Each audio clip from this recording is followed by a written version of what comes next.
Welcome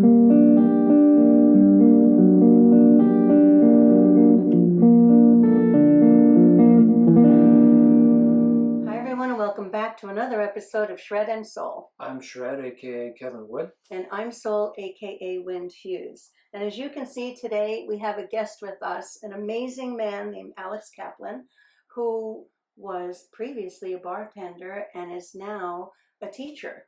And That's right. We've been lucky to know him through that transition. Yes, we first met Alex when we were going to a bar in Santa Rosa, and we're both impressed with his professionalism and exemplary service. Thank you. He's an excellent bartender. And so I'm curious about why someone or how someone would go from being a bartender to a teacher. And I know you have 3 children. Yep. And we were privy to you going to school and finishing up school while you were working at one of the restaurants in town that we go to, and seeing how hard you worked and what that was like for you. So can you maybe share what that was like for you to transition, a dad with 3 kids? What the transition itself was like? Yeah. Yeah. Well, it actually started out pretty smooth because I started going back to school the semester that COVID hit.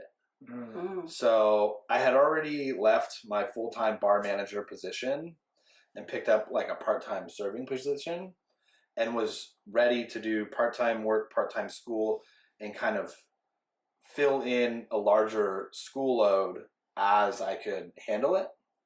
But having not been, having not taken a college course in some 15, probably 20 years, I wanted to kind of ease myself into it. So that being said, once COVID hit, I lost my job, went on unemployment. They were doing the unemployment boost during that time, which for me was a huge benefit because I was able to just immediately transition to full-time school. That was actually great. It was great. Yeah. So I knocked out all of my prerequisites at SRJC, transferred to Sonoma State.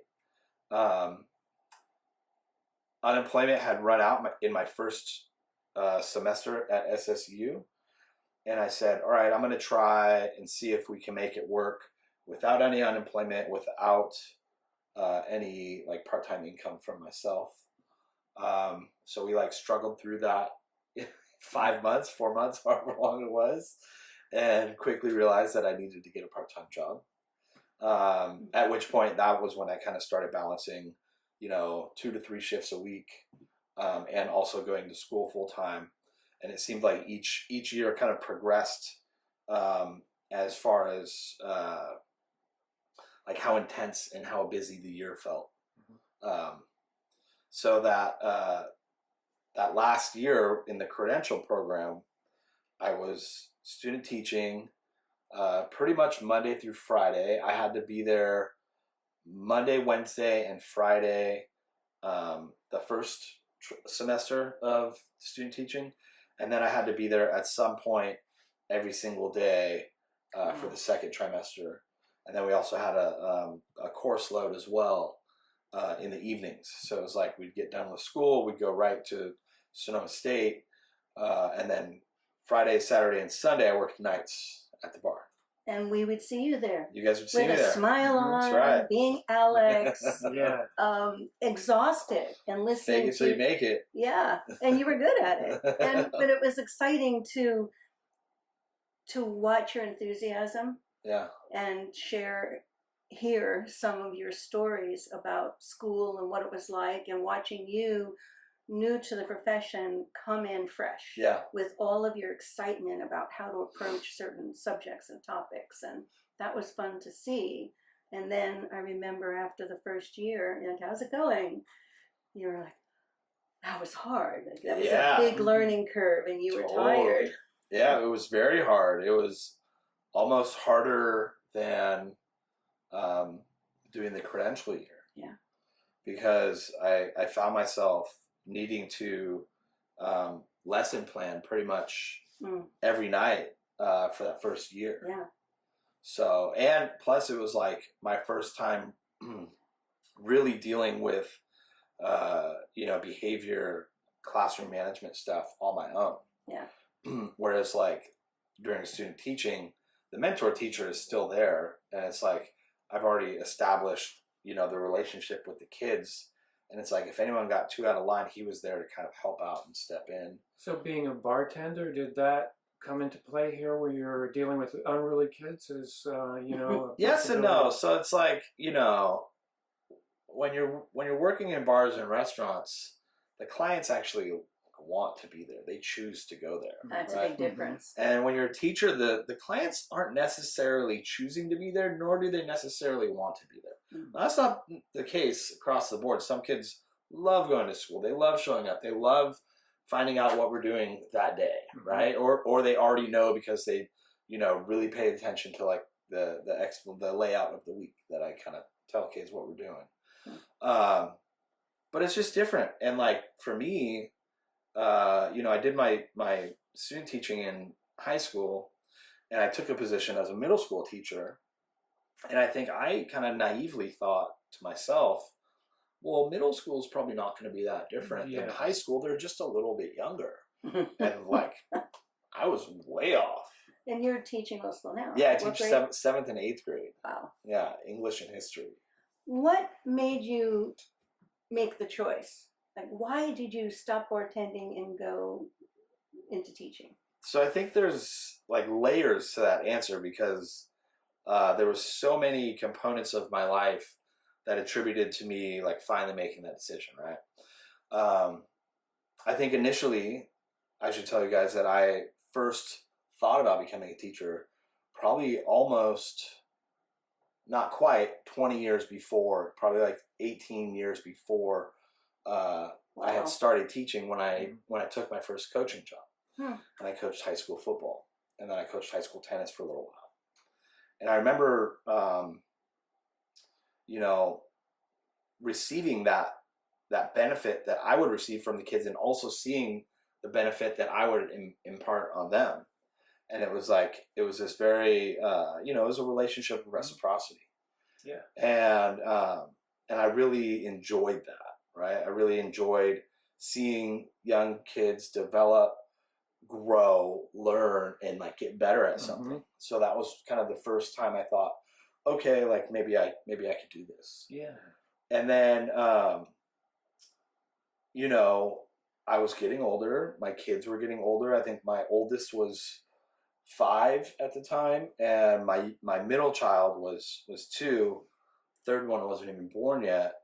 When I decided, you know what, like if I'm not going to make a change soon, I'm never going to make it, and I'm going to be, this 70-year-old bartender. Which I will say, there was a point in my life where I would see that 70-year-old bartender, and I'd be like, hey, honey, that's going to be me.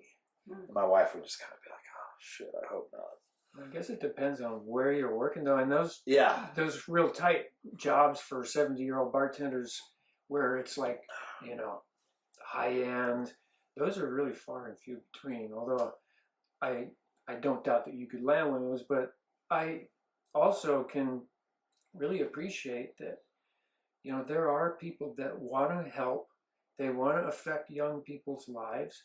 And when we go to our grandson's baseball games, I see these guys out there on the field with these kids, and I have nothing but the most highest respect and admiration for what they're doing for these young kids. Because, I played baseball when I was a kid, and I remember the rules. And those rules weren't just something I gathered out of osmosis. They were told to me by an older man who took the time to spend with the kids, teaching them how to play a game. And that brings up another thought as far as like why I decided to make that switch is, I had been bartending for 15 years at that point, at the time that I decided to go back to school. And I wasn't feeling like I was creating the value that I wanted to create with my work. And like, don't get me wrong, I was really good at what I did in the restaurant industry, and it served me really well for a really long time. But I wasn't, that something was missing. There was like a layer to my mission, if you will, of what my purpose is, and I didn't feel like I was fulfilling that mission at work. Right. And there's so much time that one spends at work of their lives, right? Yeah. And you're dedicating so much time away from your family, away from, you know, the things that you like to do to serve this purpose and do this thing. I just wanted to create more value in that time that I spend away from the things that I love the most. Right. Well, I think that is what, when I said you know, I loved seeing your enthusiasm, and is that came through, that you wanted something meaningful. You wanted to impact the kids. You were very excited about how you could expand their horizons and approach topics in a way that maybe would open their mind and their hearts to a new way of seeing things and grow. And I really valued that when you were talking about the beginning. So I'd love to ask you something I ask a lot of people. If you can answer this question as a bartender and then as a teacher, what's the craziest, wildest thing that's ever happened? I don't know that I have one for teaching yet, but I'll share the bartending story and then see if I can think of something that's happened in the last 2 years, because I just finished my second year of teaching. So one of the craziest stories, I got a couple, but one of the craziest ones was when it must have been a Friday or Saturday night, and there's this man who was in the bar. He's semi-regular, regular enough for me to recognize him. And then this woman comes in, and I had never seen her before, didn't recognize her at all. And the man, he was like, you could tell he'd been drinking that night. He wasn't like sloppy drunk, fall down on the bar. And all of a sudden they start talking, and you know, the music's going loud, so they're kind of vibing or whatever. Totally didn't seem like they would be like a match at all. She was probably 20 to 30 years younger. Not that there's a problem with that, but you know, I didn't see it happening or going anywhere. And you know, I'm doing my thing. I'm bartending. We got our full bar going on. It's kind of after hours. Kitchen's closed, and all of a sudden I turn over, and she's like, kind of like unbuttoning one button and then unbuttoning another button, and then before you know it, like the shirt's unbuttoned. And I'm like, whoa, excuse me, like you guys can't be doing that here. You know, you gotta you need to get a room. Button your shirt up. So you know, he buttons his shirt back up. He's a little embarrassed, a little flushed in the face. She's kind of like, okay, like whatever. 5 minutes pass.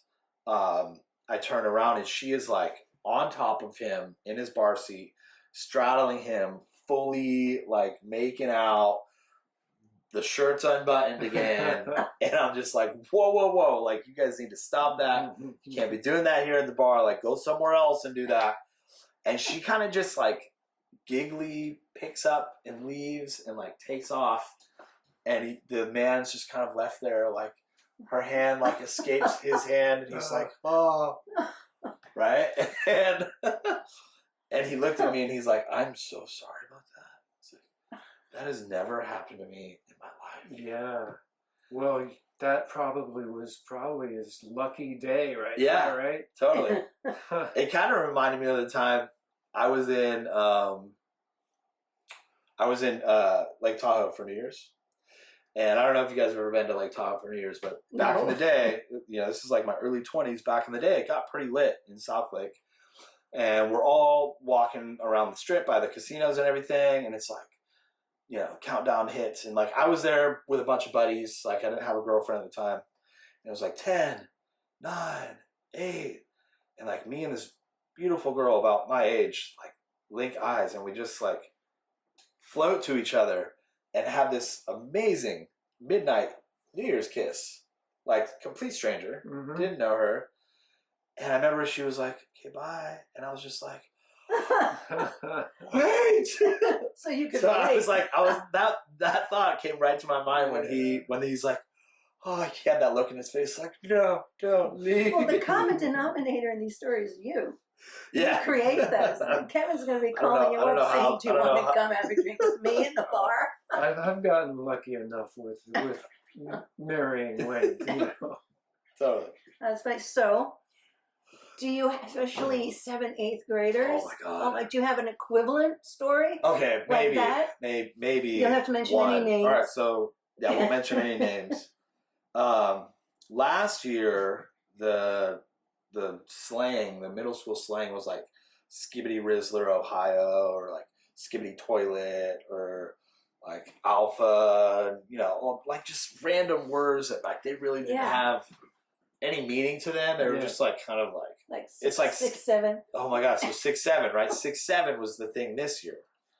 So 6, 7's the thing this year, and it's so annoying. Like I literally can't say 6 and 7 next to each other. Like if it's on page 67, if it's 6, all right, 6, then 7. Like if I'm like doing an outline for them or whatever, it's like they'd be like 6, 7, 6, 7, 6,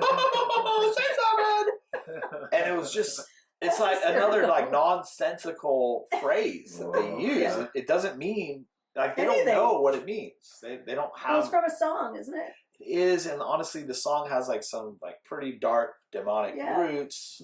So like they don't even know what they're talking about. So midway through the year, 6, 7 comes up in the morning, and I'm like, you know what, you guys? I'm like, I gotta be real with you. Like when you guys say 6, 7, like this is how I see you guys, and I just start jumping around the room, going 6, 7, 6, 7, like getting in their face, like real up in their face, like 6, 7, ooh, like getting my whole body into it, like really, you know, gyrating around the room. I was jumping up and spinning, and like you know, like I hyperbolized it like to the extreme. What'd they do? They just laughed, and they were like, do it again, do it again. I'm like, no, I think you guys like missed the point. I was like mocking you guys, letting you know how goofy you look and sound. So that didn't work. They were still like, especially the 7th graders. Really? Because and it's mainly the boys, right? It's usually the boys, and I was one of those boys. If I was bulleting, I think I would do 1, 2, 3, 4, 5, 6, 8, 9, and just skip 7. Skip 7. Like people skip 13. It did start to die out, just like Skibbity Rizzler did last year, you know. So Cap. I mean, Cap is still kind of like semi around, and the kids call me Mr. Cap. So really, yeah, that's fun. Well, Cap was my nickname in high school. So how cool is that? And it just kind of fit too, because like I know not only do I already know a lot of the families that were at the school that I currently teach at, but a lot of my good friends went through that same school as well. Huh. So it kind of felt natural for me to offer the kids, like, you can either call me Mr. Kaplan or Mr. Cap, and everyone's just kind of, you know, settled right into Mr. Cap. You're such a cool teacher. You're the teacher. That story you just told, they're going to tell that for the rest of their life. They probably will. Yeah. I saw one of my students and her mom in the at Costco, and she walked by me. She goes, 6, 7. And I was like mid conversation with the mom, and I'm like, oh my God, did she tell you that story? She's like, yeah, that was hilarious. That's really funny. Yeah. What, on a slightly different note, I used to work in the schools doing counseling. And I know that, and middle school too, that sometimes I'd come across a youngster that seemed like neglected, sad. You know, they would come in and not be dressed well, or maybe have an odor. They obviously weren't showering, or maybe they hadn't been fed, or just behaviorally you could tell something was off. Right. I'm sure you see some level of that as a teacher. Seen that already, yep. What do you do? What I do is I try to just hold a space that makes them feel okay. That makes them feel like they can just be there. You know, I also my philosophy a lot around teaching is giving students choice. So it's like, at the end of the day, like, I'm not putting this huge pressure on kids to finish the work. Like, it's their choice to either finish it or not finish it. And sometimes like, I think putting that added layer of pressure on a kid who's struggling like that, like you're describing, would just kind of further sink them into, so I just kind of let them know that I'm continually there for them. And then if they want to talk to someone else, like, I recommend that. And try to just do what I can for them at that moment in the school day, because I know their whole day doesn't consist of being at school. Yeah. And it's usually, like, in a student like that, it's usually not the greatest situation at home. Yeah. So I try to just make them know that, like, they have a safe place in my classroom. And I know in my career, which spans decades, but you know how in the early days you're learning. Books, totally. Right? Still totally learning. Yeah, and before I was licensed, I was counseling in a program that was high school students in Southern California. Kind of green. And it was a program called Upward Bound for kids who came from pretty much poor families, and Okay. it was a really great program. And I was one of two white counselors, and I was telling him, we watched an Earth, Wind, and Fire documentary, and I said, I remember a dance, this event, and there were 500 students there and teachers. They were all Hispanic or Black except for me and Penny. Oh, wow. And talk about dancing in that group. Yeah. It was so fun. The rhythm, the whole building was. But there were a lot of challenges working with kids from poor kids, right. and kids who were hungry, but abuse was definitely there, and not just in that program, in the other schools I worked in too. But one of the things, the moments you look back and regret in a career when you're young and you wish you could redo something. I didn't understand reporting laws all that well. And I had multiple times something happen, but this one kid in particular came and talked about the abuse he was experiencing with his foster mom, who'd been his foster mom for about 10 years at that point. And they loved this woman in the community. Yeah. And I brought this to the head of the counseling program, to the teacher and the principal, and had a meeting and said, this is happening to him. And they said to me, shut up. Wow. Don't report this. He's a senior. This is in the 90s? Or? This was like back, but the laws were the laws. Yeah, I just the laws didn't were know. still the laws, for sure. And this is the principal and the teacher and another counselor, and said he has just a few months left before he's 18 in the system. He's made it this far. It'll destroy him to yank him. And I listened. And I didn't report. And I think about, one, that was illegal for all of us to do that. Right. I didn't know that. But I think of, like, what happened to him. I've Googled his name many times. Did he make it? And how was it for him to feel that the person he told didn't do anything? Right. And those are the regrets we have sometimes. I have, looking back. And then, later on in my career, when I understood those, I did make reports. I had a residential facility, 2 of them that I was directing and clinical director of, that I had to make reports, and they closed them down, and all those kids had been there for years, had to go. Wow. It was devastating to them, and I was devastated, but I have had to make reports. But that one that I didn't haunts me still. Yeah. So how do you, as a teacher, see students that are in compromised situations and maybe having to report, maybe you haven't had to do that yet? It's an awful feeling, but it's a good thing to know you're protecting a child. Right. I haven't had a situation like that where there's been, like, evidence in front of me that warrants a report. But there are still, like, students who are depressed, students who, have attendance issues, students who have work refusal, and under all of that, there's underlying layers that are, like, I'm not privy to, right? That student hasn't chosen to let me in, right? It's hard, isn't it? Yeah.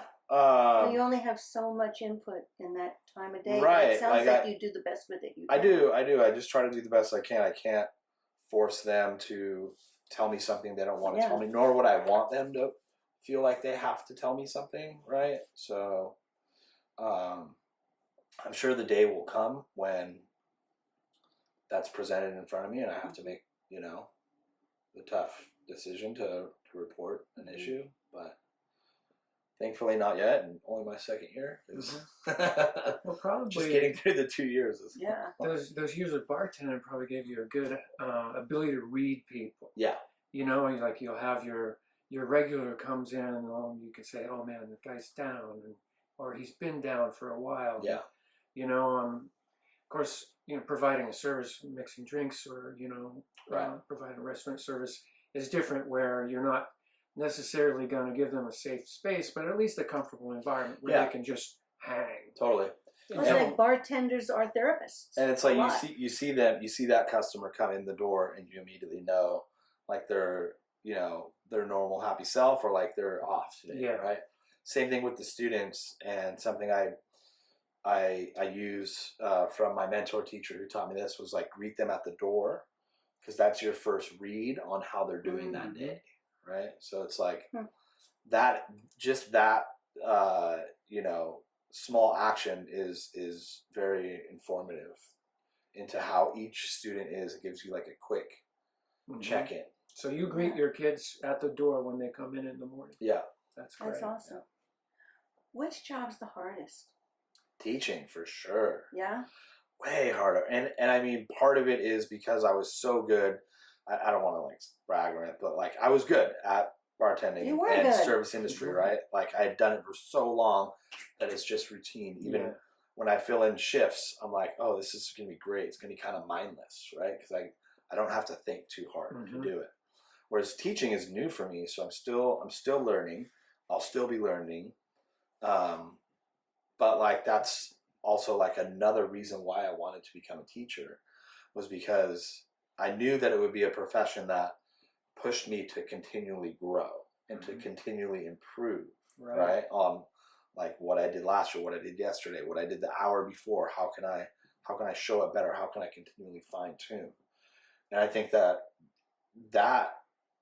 ideology is very in line with like one of my core philosophies of continuing to push further development. Right. But as far as like difficulty, I've never been more tired from teaching than any other job I've done. And I haven't done just restaurant stuff. Like I've, you know, sledgehammered concrete to break it up before you like pick it up in piles. I've, you know, like scraped carpet glue off and ripped carpets up. Like that stuff's physically exhausting, right? Yeah. But it's different than mental exhaustion. Right. Like you could do something physical for, you know, 8 hours and be like, okay, yeah, my body's sore, like I'm tired, but like, you know, you get a cup of water. And for me anyways, it was like I was good to go. Whereas like that mental exhaustion is different. It is different. You're just left kind of like, I can totally relate to that too, because I worked in the service industry for a long time as a cook, and a difficult job. Cooking, especially when it's busy, it's hot, the tickets line up, and you have to cook everything perfect. It's super stressful. No pickles. Yeah, and then I switched from that to taxi driving. Did that for many years, and one of the first days of my job, I picked up a fellow taxi driver who we were talking about the job, and he said, after you've been a taxi driver, you'll never want to work again. And it was kind of true, because it was just driving people around. Right. And, I mean, kind of fun, too. Gave me an idea what people were like, being, you know, in the back kitchen, you know, cooking. Oh, you see the waitresses, you see the staff, you see the managers, you see the owners. No personal connection with anything else. Taxi driving gave me a view of humanity. But my point is, though, when I finally switched to code writing, I became a coder, software developer. During the time I was driving taxi, that mental exhaustion was, I'm sure it's not comparable to what you're dealing with. I mean, you're dealing with people. Again, I'm like back to myself writing code, but having to think. You're still putting it out. Yeah, Yeah. thinking, and Yeah. then these new concepts that are just all brand new. Where I'm thinking, oh my God! At the end of the day, I'm seeing floaters. I'm going, oh my God, this is killing me. But at the same time, I'm doing what I wanted to do. Exactly. Although only affecting those around me. So kind of a different thing, but the same. Yeah, mental exhaustion is way heavier for me anyway. So it sounds like for you too. My 7th grade science teacher, Mr. Goldfarb, Marvin Goldfarb, he had more impact on my life in that period and in my reflection than anyone in that period. He was an amazing, great teacher, but he took interest, like the way you describe what you do. And he just really, he was just such a support and empowered me. Teachers, and you know that, teachers can make such a difference in a person's life that carries through them forever. Yeah, it's been nice to see, to be able to have received some of that back already. And I remember my mentor teacher who I worked with during my student teaching told me that teaching's a career that you might never see the actual impact that you have on kids. And over the past 2 years, I've gotten thank you letters from kids at the end of the year, and this year I think was the most impactful. Like just the thanks I got. One student actually said, like, you were the best teacher I've ever had. Wow. And like that just kind of reassured me that like I did choose the correct path. You're on point with your mission. Yeah. Right. That's awesome. Yeah. I know a handful of teachers, and I have some nieces that are teachers and clients that are teachers. And what I've noticed is that it's not the same experience state by state. Yeah, I can and see states that. have different rules, different laws, the curriculum's Different different, the way they standards. approach it and everything like that. Because I'll share with my nieces in New Jersey some of the stuff that I have clients here that are frustrated with, or watching my grandkids go to their school, and she'll shake her head and say, we don't have to do any of that. Or we have choice in our curriculum. We don't have such a strict script that we have to read. What's that like for you? Well, I think it also varies. Like even in California, it'll also vary school to school, district to district. Like I fortunately have an administrator that allows me to interpret the state standards. And I'm speaking about history now because I teach history and English. English are pretty straightforward. It's like, teach the kids like these things, make sure they know how to do that. And so I try to cover those as best I can. But history, the California state standards for history are very, white, male driven. Patriarchy's at the forefront. Slavery is not even mentioned in any of the standards. Maybe except once during the Civil War. Yeah. Wow. And Native Americans are barely mentioned. So it's like, for me, like I'll take a standard of like, what was life like for an early colonist in the United States, and I'll interpret that as, what was life like for an early American? Like that gives me like the window to talk about slavery. The whole thing. Everyone that was here at that time. Everyone that was here. A slice of history. Yeah. And then there's another standard that talks about education. It says, explore and analyze the development of the foundation of the public education system in the United States. So I get to interpret that as the federal Indian boarding school system, right? So this year was the first year that I actually had like a more cohesive, I'll say part of a unit, because I paired it with Indian removal. But my administrator's like okay with me taking that lens on the standards, because he knows how valuable like learning that piece of history is. Can you teach about the segregation in schools?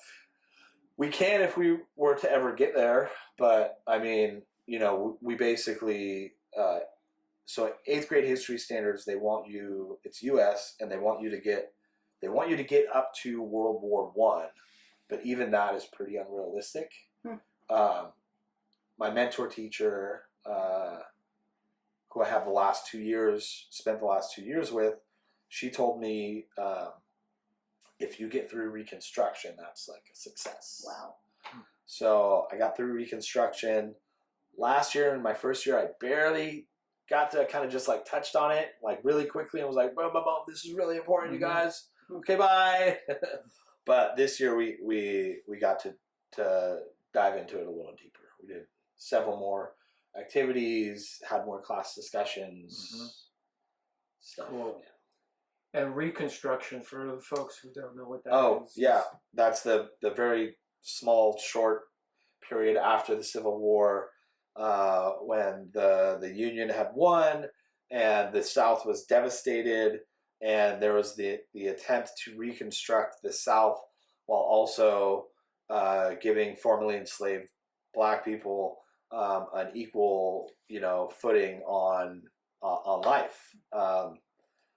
It only lasted like 7 years, and then the Democrats took over power back in Southern governments, and then entered the stage Jim Crow. So it's Reconstruction and Jim Crow, right, together, that we kind of like a kind of shifting. teach. Yeah.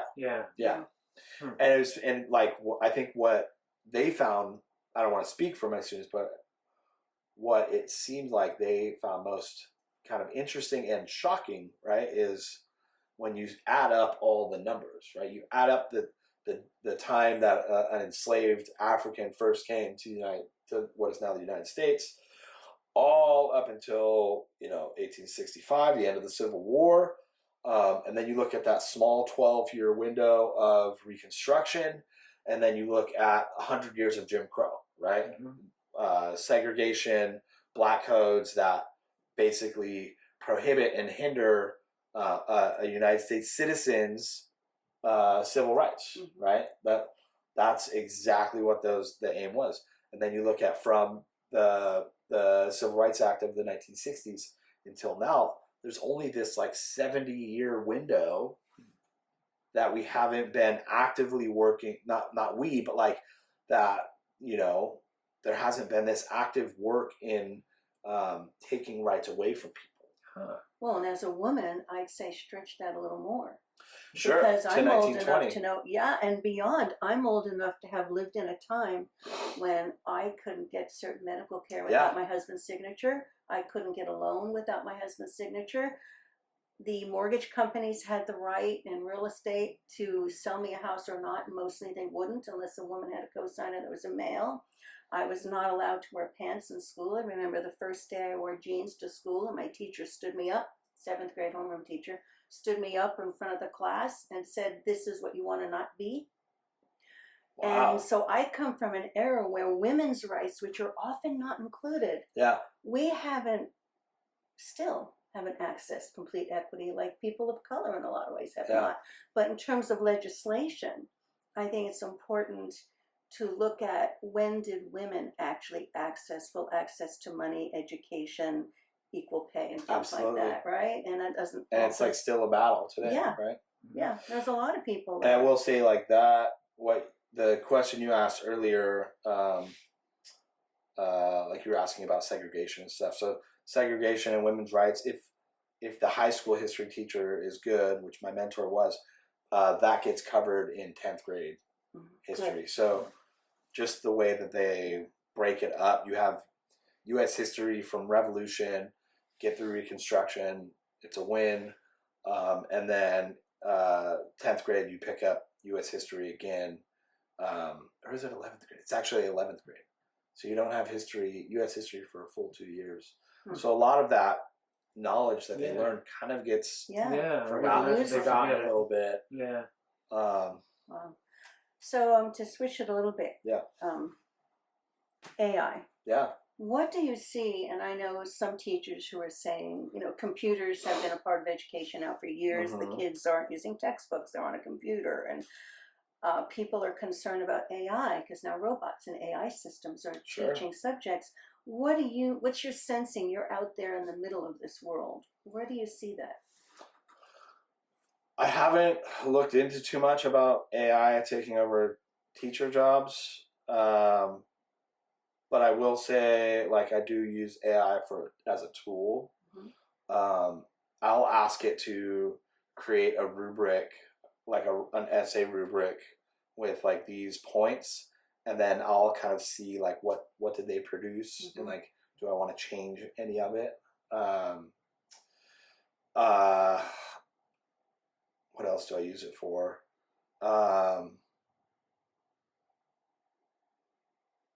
I use it for like making an outline of something. They even have pretty good.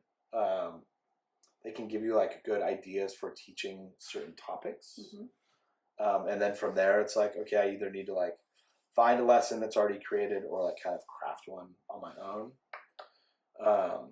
So you're not worried about I'm not worried AI about taking I'm not over? really worried. I don't know. I feel like if we do that, like we're just heading in the direction of Dune, the novel Scary. series, right? Yeah. Because They have the butler AI and is not going to do Yeah. 6-7. They're not. They're not Yeah. going to make the kids laugh. You know, and the No. personal connection is Yeah. not there. Even though Right. AI strives to be personal It's and hooks a lot of people in that Yeah. way, I can see how it can. Still, that person to person, guy who was the best teacher. Yeah. He affected my life, and I got to write. I have That- the AI right That here. computer Yeah. is great. Yeah. I don't think that'll ever. As far as like with kids though and AI, I have them do a lot of handwritten stuff, especially at the beginning of the year. So I kind of get like a feel for like their writing style. Mhm. And I also have this, I guess it's on my toolbar or whatever. I'm not super tech savvy, but it's like an app on my toolbar called Revision History that tells me how long they've spent writing the document. It tells me if they have any large copy and pastes. Oh, So really?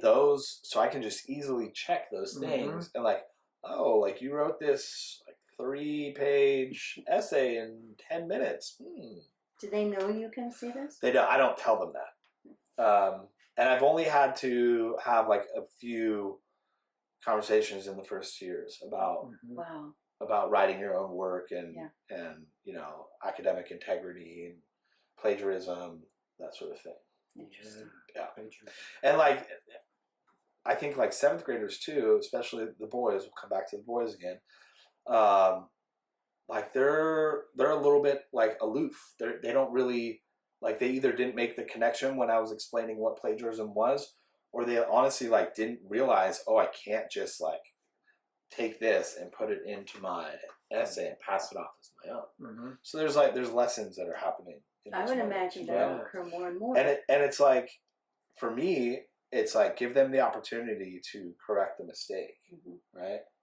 And say, hey, like you didn't cite any of, like I could tell this is not your writing, and you didn't cite any of it. So where did you get it? And they're like, oh yeah, like I got it from this, or I got it from that. And it's like, okay, you need to like put it in quotation marks, put some of your own writing in there, and like let's fix this. Yeah. And then it's up to them to fix it. That's a good so approach. much different these days. When I was a kid and I was plagiarizing my assignments, it was like go to the library, tear the page out of the encyclopedia, go home and put it in your own words. You did that? A couple times. But now that's there was no AI, there was no computers. Yeah. That's how. Well, I try to teach them, like, anytime you get an idea or a fact or something that's not your own thoughts, it needs to be cited. Right, the kids primarily doing their assignments these days digitally. Unfortunately, yes. I mean, to be honest, their handwriting is so bad that it would make it really hard. Kids don't learn. It would make it really hard to do everything handwritten. Like, I even had like an end of the year moment with them of like, hey, next year, like, you guys really need to tighten up your handwriting when we're doing handwritten assignments, because if I can't read it, I'm just gonna assume it's wrong. Mm-hmm. Like, I'm not gonna spend my time trying to decode your rush through chicken scratch, right? And you slow down a little bit. Maybe you might spend an extra 5 minutes writing neatly. My teachers back in the old days, some of them would have a score. On the top would be the score, on the bottom would be the neatness score. Oh. Penmanship score, Yeah. Oh, that's a good idea. Maybe I'll bring that into the equation. In the beginning, right? Yeah. So before we end, there's a couple more questions I have. One of them is about budget cuts. And especially around here, I've been reading about the impact of the federal cuts. Totally. The money coming into the state schools. And I All was the looking COVID at the counselors, the teachers, the programs they're cutting. And it breaks my heart to see, what do you see as the impact of the states now having a burden, and what is being cut? At the school I work at specifically, or kind of In general, overarching? what's your sense of it? Yeah.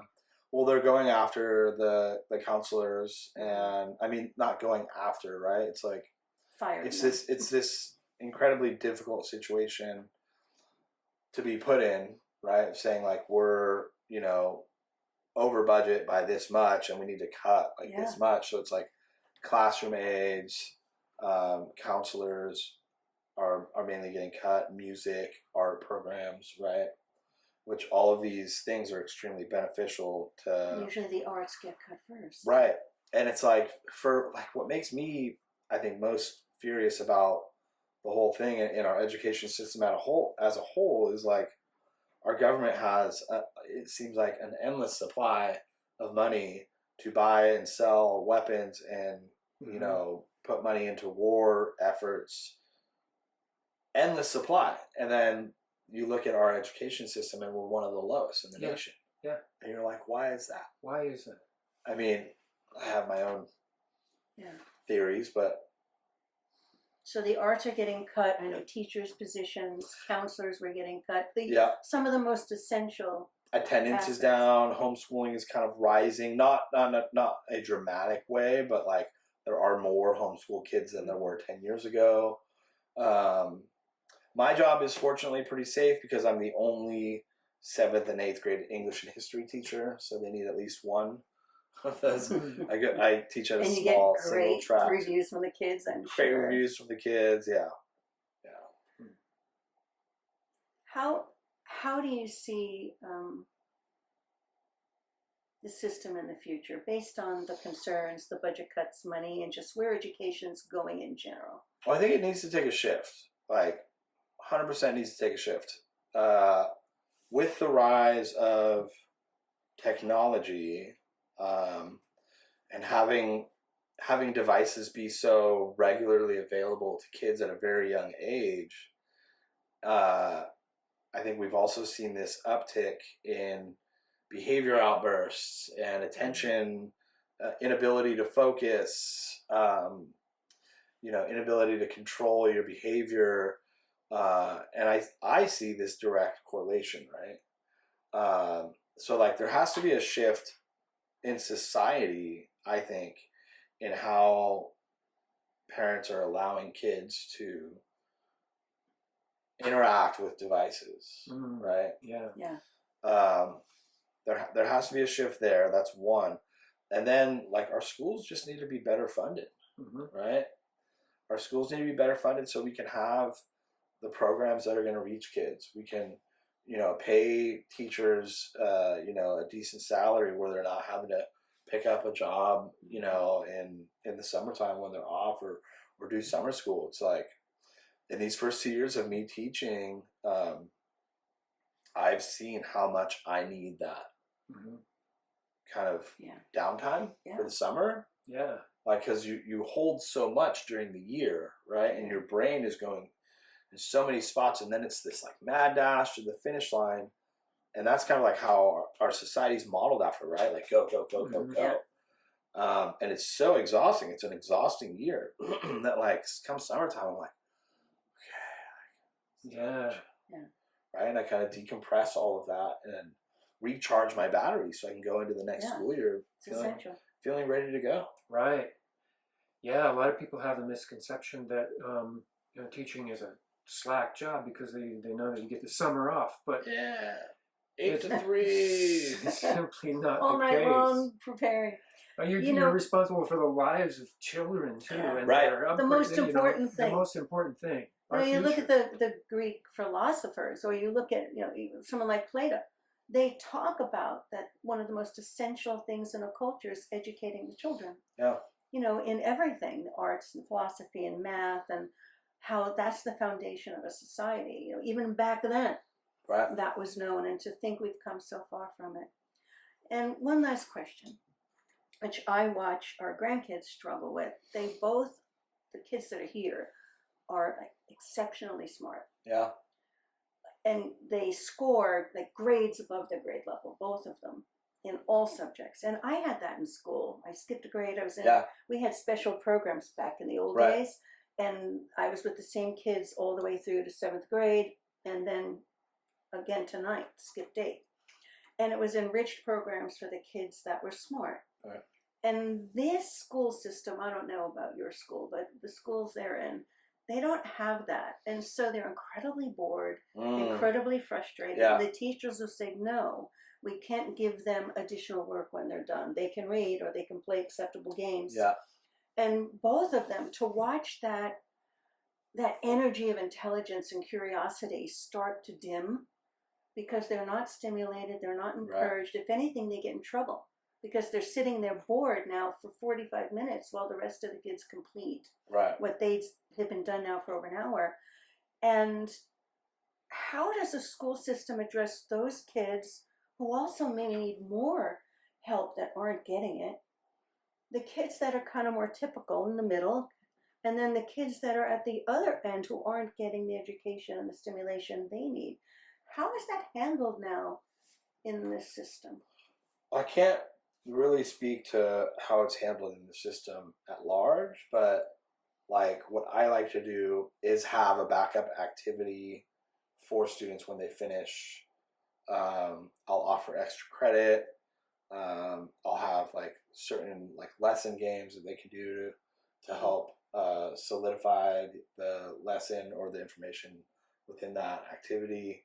I have been thinking about, now that I'm going in my 3rd year, how can I start to develop and create activities for students like your grandsons who do finish early and are finishing everything super thoroughly, and they're very smart.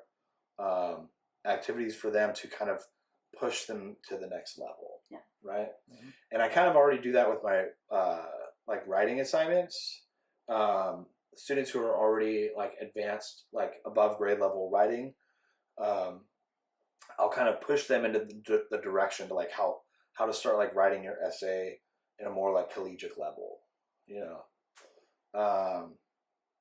and then I have other students who are hey, forgot your topic sentence here, remember your topic sentence does this, and good introduction, but you don't have a clear thesis statement. You need to make that explicit.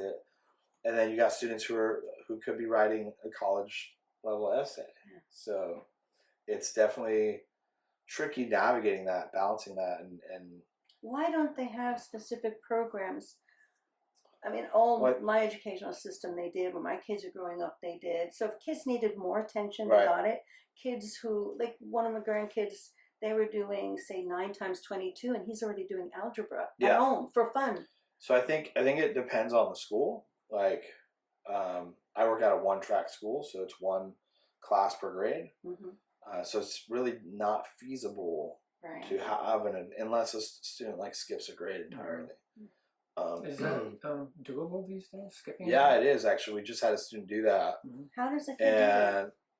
This student actually, the parents pushed for it. Mm. Did they test We all them? met, and we looked at their tests. We looked at how they're doing. We talked with both myself and my colleague who teaches math and science, and the counselor, and we kind of all came to the conclusion that this student could skip 8th grade, and they ended up moving from 7th to 8th grade in the last like 6 weeks, and this student nailed it in the last 6 weeks. I was like, hey, I can't teach you the whole history curriculum in 6 weeks. I was like, but you could read the first volume of Howard Zinn's A People's History.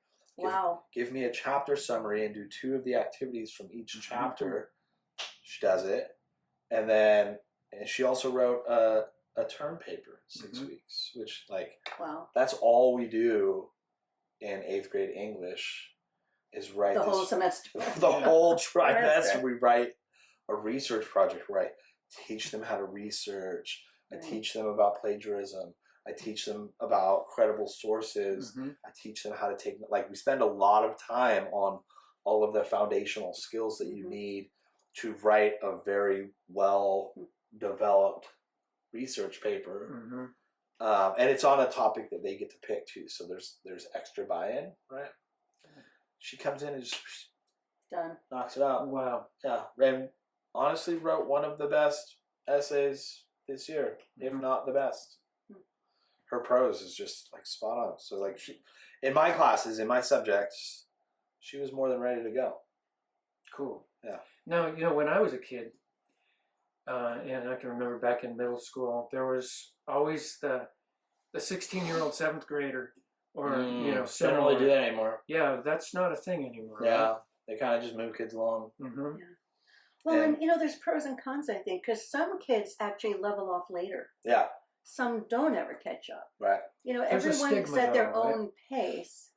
There's a little bit of a stigma for like an older kid being in 7th or 8th grade. Yeah, because I remember that kid in particular. It was like, whoa. Yeah. Stay away from that kid. Yeah. He must be trouble. And no one knew because nobody would talk to him. No one would talk to him. Yeah. Well, your students are very blessed to have thank you, Alex. Thanks. Is there anything else you want to say to those listening, maybe about teaching or changing careers midstream, or? If you want to change careers and be a teacher after doing something else for a very long time, good luck. I found it to be very prohibitive, right? Meaning there was many roadblocks.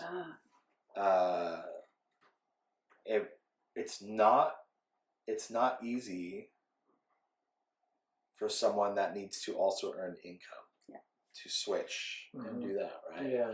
The only reason why I was able to do it was because I could work in a restaurant and I could work 3 days a week and still make like somewhat, you know, similar to what I was making working full time in a restaurant. Yeah. Because like so maybe being a bartender. If you're a bartender. And then making the career change or a is server. the way to go. Or a taxi driver. That's what I was doing. Or you could totally be like a food delivery service, and then taxi driver, Uber, whatever, like something you could do on your own time and still earn money. Yeah. Or if it's even like if you have a business that doesn't take a lot of maintenance, right? You could do something like that. But like I was just talking to my friend, and he was sharing with me that he's very unhappy at his job. They're making a lot of changes.